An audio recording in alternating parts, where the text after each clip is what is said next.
argue, are more sympathetic than men are. However, I don't think women are empathetic towards men. And what I mean by this is, before you get all triggered, let me explain where I come from here. Sympathy is the ability to feel sorry for one's situation. Empathy is knowing exactly where that person is coming from and being able to put yourself in their shoes. I do that all the time. I would argue that most women don't know the male struggle whatsoever. They think that they know, but the reality is they really don't know the existence for most men. Correct. A lot of girls think that men have privilege, men have, you know, this amazing advantage over them or whatever. Actually, a feminist went ahead and did an experiment where she was a man for, I think, 18 months to 2 years. So cool. She did a whole documentary on it. She thought men had it easy. And she was a man for 2 years. And she ended up committing suicide because the existence was just so terrible and much harder than she thought it would be. And, you know, and I'm not saying this, oh my God, feel sorry for me. I'm just saying that women lack empathy for the male experience. And the reason why I say that, and actually it's a good thing, is because women overwhelmingly initiate divorce. They overwhelmingly initiate breakups. They leave guys and they are able to get over those breakups much faster than men are.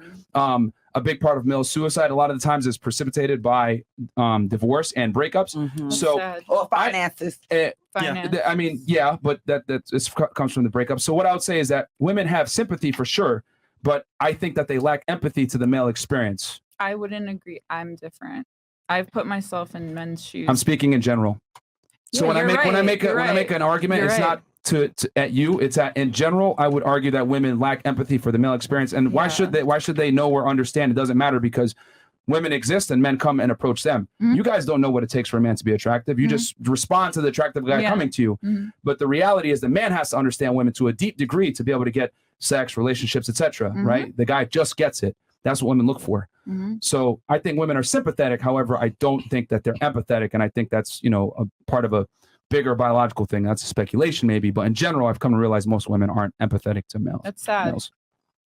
That's life, though. It's reality. That's life. I mean, did you have someone want to say something?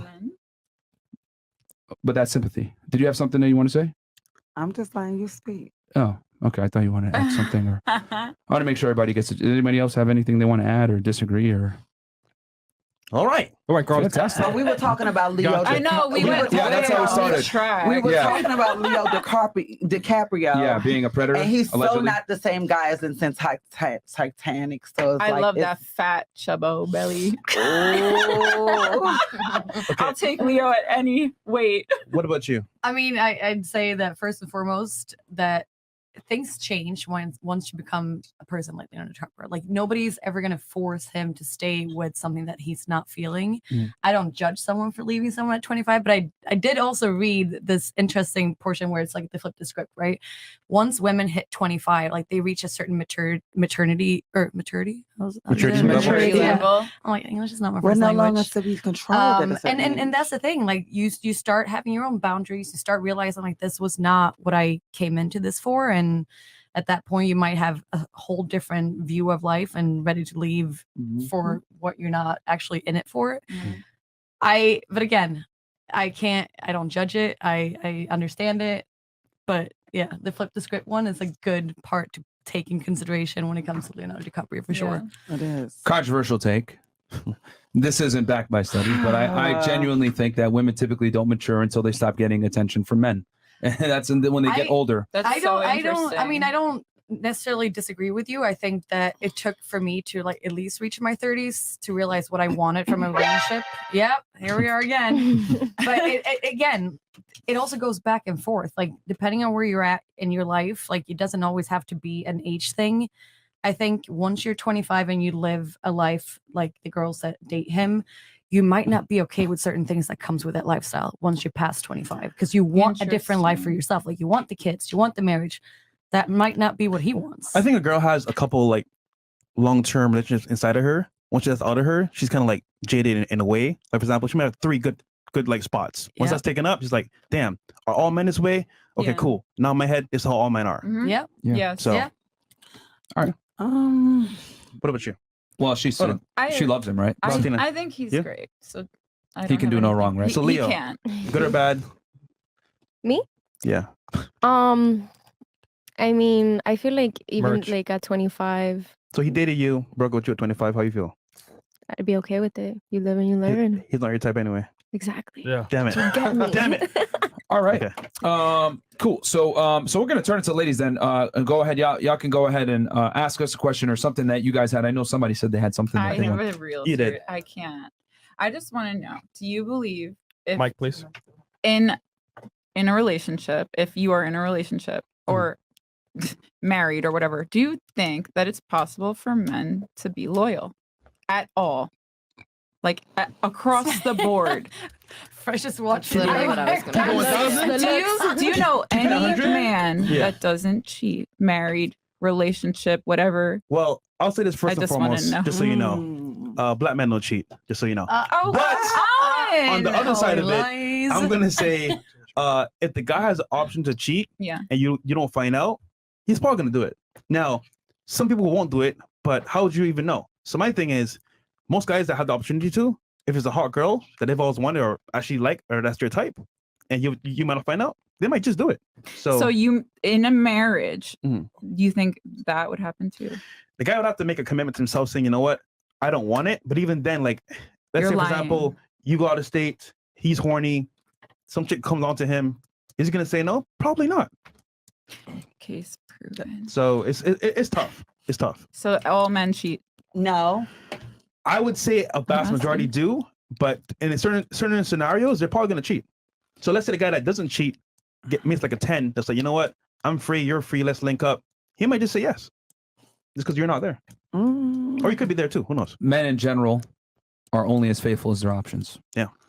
We say the unflattering things about men too, and I would argue the more successful they are, the less likely they're going to be monogamous to you. Mm-hmm. So I tell women all the time, accept the reality that if you're with a winner, you're going to have to share him. Yeah. You can't have a winner to yourself sexually. Stay woke. Yep. Yeah. Bring another bitch to the bedroom. What's up? Yeah. Because, but still, yeah. I mean, like I think because we've had this discussion with so many girls. We've interviewed now well over 1,500 girls, and a lot of girls have an issue with this discussion. As far as I always say that you're never going to be able to satisfy your man sexually by yourself. Yeah. You never will. A man's thirst for sex is insatiable, and the thing is that men like variety, and unfortunately, women can't provide that. Like you can only dress up as a nurse or a doctor or whatever the hell, so many times Nurse or whatever. Yeah, exactly. Thanks, Chris. Red flag. So in general, men want variety. Women want stability. Men want variety. So you can be stable in knowing that they're going to cheat. There you go, women. I saved you a heartache. Yeah, I mean, I tell girls all the time, like, if you know dudes are going to cheat in general, just pick a guy that you're willing to accept said cheating from. I think if you know what's going to happen, you can prepare, either like get it in your head, you know what, this might happen as a result, or you know what, I don't want to deal with it. So there is a 5% chance that you think there are men that are faithful in a marriage that won't cheat, but they're not going to be high status. Is that what you? I'm gonna be real with you. I don't know the percentage. All I know is that like some guys may not, but who knows? In a scenario, they just might. For example, some guys will date a girl and show to the minorities. They said, for the most part, they know guys out there that are faithful to their girl, but they jerk off. So it's like that's cheating. No, think about it. They're jerking off to another woman. It's not you. That's okay. So think about it seriously. If he's jerking off to that other woman, that's not you. If he could get the other woman without jerking off, he probably would. Maybe. So it's like I would he's be still okay with that, too. technically cheating in a way. Yeah, I mean, well, for them, because they're looking at it different. Well, men and women view sex very differently. We look at it from a strictly physical standpoint. Yeah. So him whacking off, the only difference between him and a guy that's actually cheating is that the guy that's actually cheating has the capability to do so. Versus the other guy, more than likely, probably doesn't have the capability to do so. Maybe he's not attractive enough, or he doesn't have the time, or whatever the hell. But the reality is, because you said 5%, I would argue, let's say it was 5%. Those are not good odds. If you got a 95% chance that he's going to cheat on you, why would you? And I think this is another thing too. Like women kind of hope, 5%, that's still a chance. Fuck that shit. You got to operate on probabilities, not possibilities. You just got to accept it and decide, is this worth it? Yeah. And I think the bitter pill that a lot of girls don't want to swallow is that you're not that special. I tell girls that all the time. You're really not that special. Or different. You're not. Or different. Like women in general are extremely similar to each other. They say, oh, I'm different. I'm special. But when I ask what women want in general, they want the same fucking guy. 6'3", making 100 grand plus per year, in good shape, nice smile, good with kids, charming, charismatic, etc. They typically describe the same archetype of guy, regardless of their background, so it's their looks, etc. Now that's what they typically want. Are they going to get it? No. That's too short. No, even for you. There you All go. you're doing is dating the same person over and over again anyway, so you're going to end up getting the same result. No, Yes. yeah. And a lot of girls are not going to deviate. Women are far less likely to deviate from their standard. Men will, women won't. So if you want a certain archetype of guy that makes a certain amount of money, certain class, whatever, you're going to have to deal with the consequences of that. And I think women are fairly delusional, no offense, when it comes to what comes with the territory when they deal with certain types of dudes. Yeah. There's a saying that says, would you rather cry in a Rolls Royce or a Toyota Corolla? Yeah. Like, And you got to make a choice. Cullinan. There you go. There's one outside right now. All right. Who's next? Questions, ladies? Anything else? Somebody else had a more discussion point or something? We got y'all. The real deal. Holyfield.